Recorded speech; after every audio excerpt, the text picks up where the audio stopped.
Okay, Hollywood meets Silicon Valley. That's the theme. I mean, I'm not from Silicon Valley, but guys from Hollywood.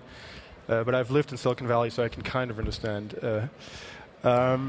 So, Guy, I mean, reading your bio makes it kind of a challenge to introduce you. You do a lot of things, from promoting talent to selling coconut water. So tell me, what's your job description? What do you do? Well, I initially started out, I've been working with Madonna now 20 years, and I initially started out as a scout for the record label, and then ended up becoming a partner in the record label, then ending up selling the record label, and became a full-time manager to Madonna. I currently have a partnership in one of the top actor management companies in the world, and working on developing a lot of different brands. So my core business today is sort of what I did when I was a kid. I would go out every night and I would look for bands and I would listen to demos and I would read up on new artists. And today, instead of looking for bands and being up at night, I'm up really early and I'm looking for brands. And so I'm looking for new ideas, innovative ideas.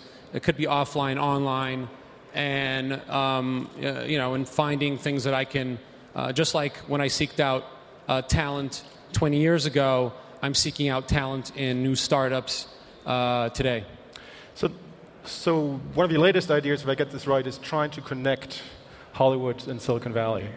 Yeah. And before I ask you how you want to do that, just tell me, I mean, having lived in the Valley for, I think, 8 years, and having been to Hollywood a few times, I mean, there's almost kind of a clash of civilizations going on. I mean, why this gap between those two places, which are geographically not that far apart? Well, putting aside the Silicon Valley meets entertainment with big deals, if you're talking about big content deals, that's not really what I'm focused on. I think to me the big issue that I'm focused on is these startups and the difference in culture between Silicon Valley and the world of entertainment. And there's a lot of practical issues. In Hollywood, I remember since I was 17, 18, I would always hear, never put up your own money. And it's something that they put into your brain, never put up your own money. And top talent rarely, it does happen, but rarely is paying for their own albums. They're rarely putting money into their own films. And in Silicon Valley, I think that startups could really benefit from having entertainment helping them spread the message. But yet there's no connectivity there because startups are not making sponsorship deals, which is all that my world understands, these traditional sponsorship deals.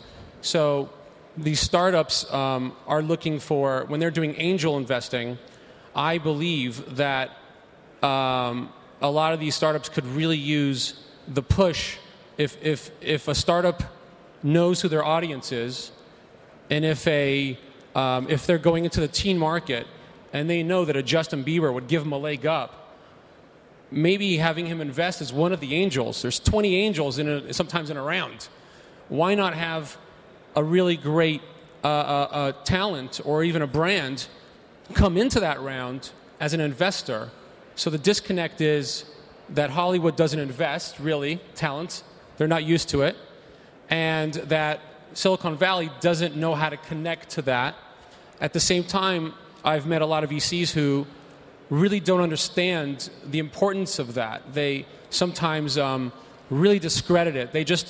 They sum it up as celebrities, they change their minds. But don't you have to first overcome kind of this cultural gap? I mean, Silicon Valley is all about taking risk, and Hollywood is all about avoiding risk. So why should I, as a Justin Bieber, whoever, take the risk in investing in a startup, and we know what kind of the survival rate of startups is? I mean, I don't want to be linked to failure in a way. So that's true. So there's so many layers of problems. I'm trying to figure out the solution, but that's one of the issues. A lot of I always hear about. I share a lot of information with a lot of other talent and managers, and people will fly out to Silicon Valley for one day out of the year, and they'll think, okay, I had these 5 meetings. Now I'm going to do something. But it doesn't work that way. You've got to go there a lot, and you have to maintain relationships, just like everyone in this room has been coming here for years, and they make friends, and they know who's right for what deal. And so basically, I found myself in this position because I go through both worlds to try to connect the dots for both people and give the artist the talent security with the investment, and then give Silicon Valley the security that I know that this is the right kind of partnership. Okay, so you've launched a fund, I think, A-grade. So tell me where the money is coming from. What's kind of the investment fee? So Ashton Kutcher, who is a client at the company, but also one of my dearest friends, he was out there doing a lot of his own investing, and I was doing a lot of my own investing. And Ashton and I decided one day, although we had loved the competitive spirit of what I was working on against what he was working on, we decided that it'd be much better if we pooled our efforts, because we were really the only two people doing this in our world. And there's people who come in and they jump in and out of it, but we are really living it. So Ashton and I pooled our efforts, and a gentleman by the name of Ron Burkle has supported us. So we raised a fund, and we've now invested into some of the companies that are here today. Can you give names? Some of the companies that Ashton has brought in as Foursquare, Daily Booth. There's Uber Media here with Bill Gross. I'm right now focused on. We did GroupMe. I'm focused on a company right now called TinyChat. I'm obsessed with the concept of FaceTime, and I think that talent can really get behind FaceTime and really propel the concept of. When I was working at a record label, or even today, for an artist to send out a tweet is really somewhat one-dimensional. Or there's a thing called Ustream, which I feel is one-dimensional. Someone is playing live and you could see it. But to have FaceTime, to be able to chat with your favorite artist and be in a room with other people who love that artist and share with him or them is really, to me, an exciting new venture. So TinyChat.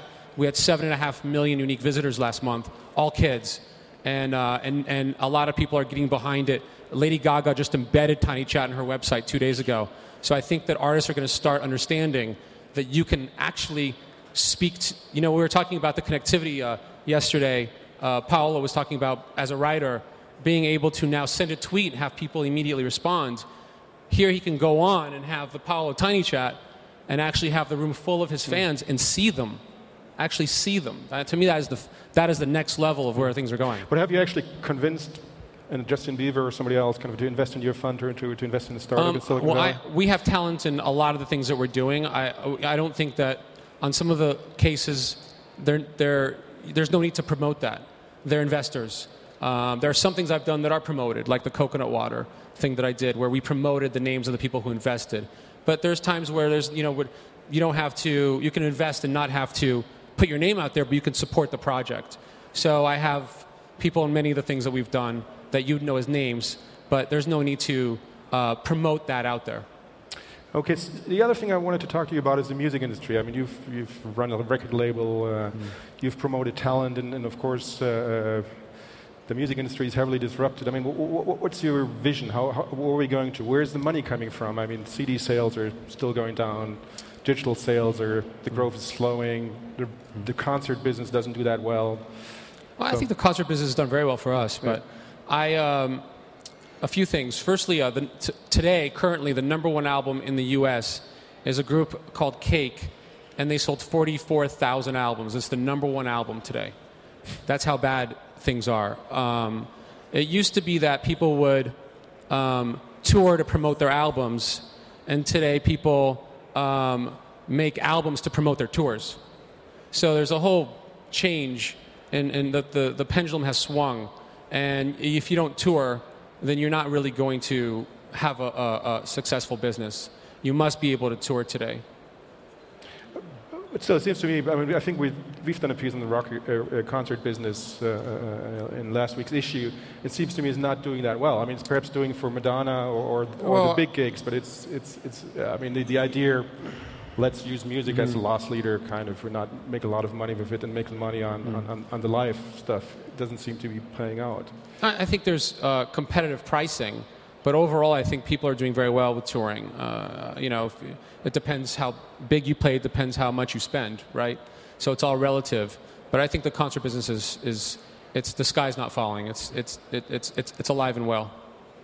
The other thing, of course, working or being a partner in a talent agency, how do you see talent coming up these days? I mean, where do you look to find new talent? Again, I'm spending more of my time looking for startups, looking for brands to help build.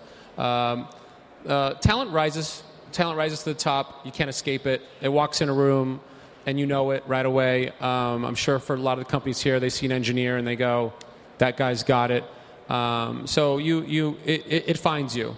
And I think today I'm discovering a lot of music through the Spotify's or the Rhapsodies, subscription-based models that allow me to just keep listening to music and without having to go back and take a CD and look for things. It's just a much quicker way to find other like artists and learn a lot. So I'm finding a lot of things through that process.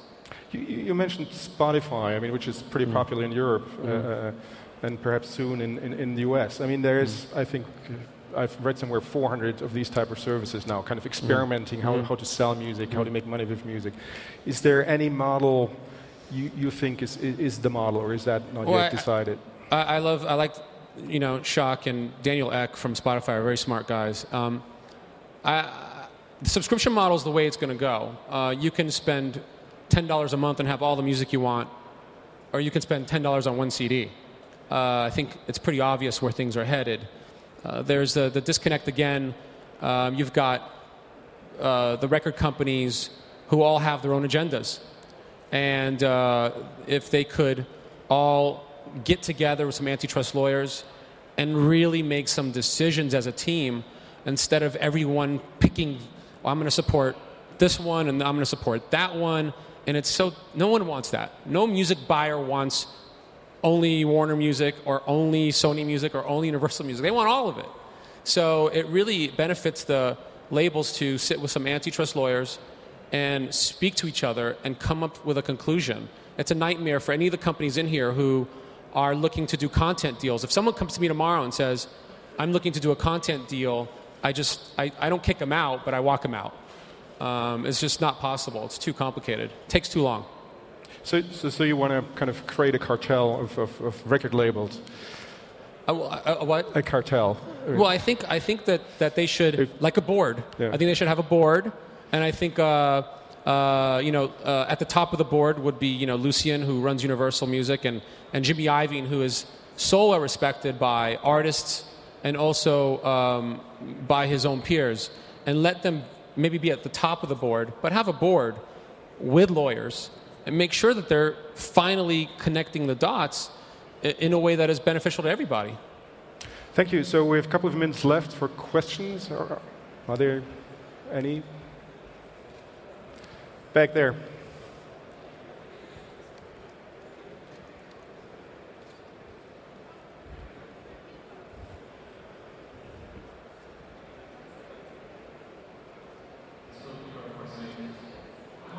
Why actually Hollywood and specifically broadcasting units are not really using the internet's potential for cost reductions on piloting content. Many people know that actually the production costs are not that high. It's actually the marketing costs and actually filling a slot that actually eats up a lot of the money. But we see actually very little of piloting going on Hulu, or actually using behavioral targeting to identify a group of people that a show is intended to actually be targeted on, and just sampling that and asking for feedback and using sort of the feedback loop to actually avoid the excessive production costs down the road. Do you see anything with the studios that is happening, or is it something that is still out of the realm?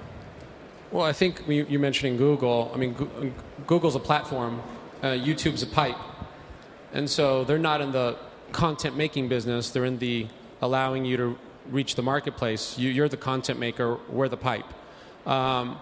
The studios are all, again, like the music business, and they're making their own decisions. Everyone, again, not together as a team. they're deciding to either give their projects to Netflix or to Hulu or to whoever. And so, again, I believe that from a film and a TV, and people are going to want to have everything. They're not going to want to have just their one channel here and their one channel there. So it's a real opportunity for new voices to be heard, new channels to be made. And I think that while the big boys are figuring it out, a lot of new voices are coming up and being heard. Thank you. Any more questions? I don't see any. So we're out of time. Thanks a lot, guys. Thanks, and please come back. Thank you very much. Thank you.